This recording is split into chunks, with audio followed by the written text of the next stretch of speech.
Cet été, Frédéric a été embauché comme soudeur. Il vient d'avoir sa permanence. Frédéric était content. Pour une fois, c'était pas une job-in, mais une vraie job syndiquée. Dans les derniers jours, il a fait pas mal de temps sup. Il avait hâte de voir sa paye. Mais quand il a regardé son slip de paye, il était bleu. C'était pas pantoute ce qu'il pensait. Frédéric est allé voir Isabelle, la présidente de la section locale métallo.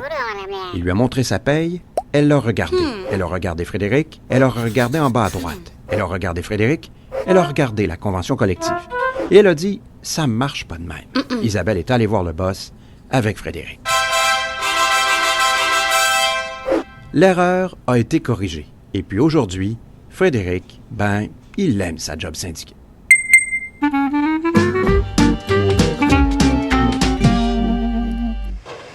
Pierre travaille sur une chaîne de montage. Un jour, le boss est venu parler aux gars. Il a dit, « Les gars, les Chinois, les douanes et le prix de l'acier nous font mal. Faut augmenter la production. » Les gars ont travaillé plus vite. Pour produire, le boss a mis un foreman pour surveiller. Là, la machine a brisé. Le foreman a interdit de l'arrêter pour la réparer. Ça commençait à être dangereux. Pierre a eu peur de rester coincé en dessous. Il est allé voir Jean-François, le représentant en prévention qui a parlé au permanent des métallos. Pierre a refusé de faire la job. Avec le syndicat, ils ont fait venir un inspecteur. Ça n'a pas pris de temps. La machine a été arrêtée puis réparée.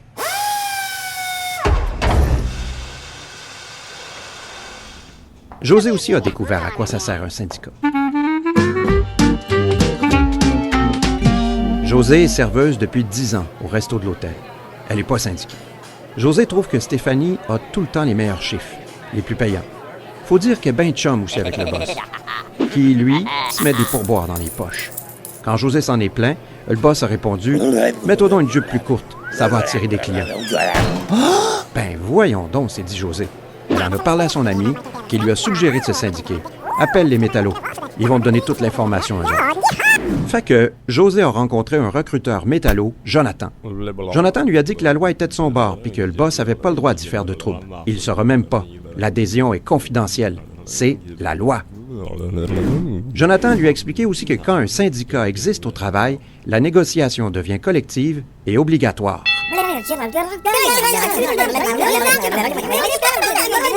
Un syndicat, ça améliore les conditions de tout le monde puis de la société. C'est pas toujours parfait, un syndicat, mais ça fait une différence. D'abord, tu te fais respecter.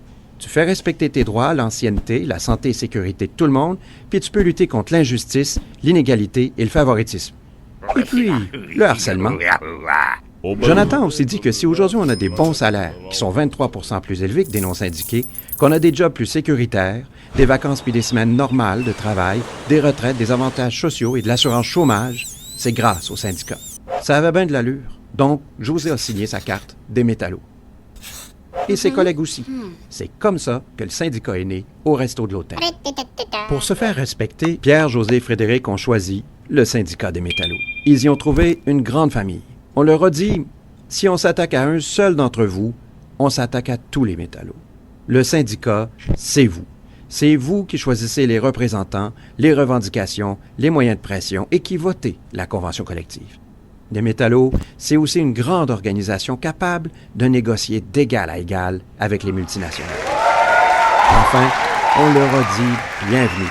De la part de 60 000 jeunes, vieux, hommes, femmes, démineurs, cuisiniers, agents de sécurité, serveuses, préposés aux bénéficiaires, secrétaires, manutentionnaires, chauffeurs, soudeurs, téléphonistes, électriciens, préposés aux chambres d'hôtel, marins, réceptionnistes et travailleurs du bois, de l'acier, de l'aluminium, du meuble, du secteur manufacturier, du monde de toutes les communautés, des grandes comme des petites entreprises, des pères et des mères de famille, du monde comme vous et moi. Finalement, la seule personne qui manque, c'est vous. Appelez-nous.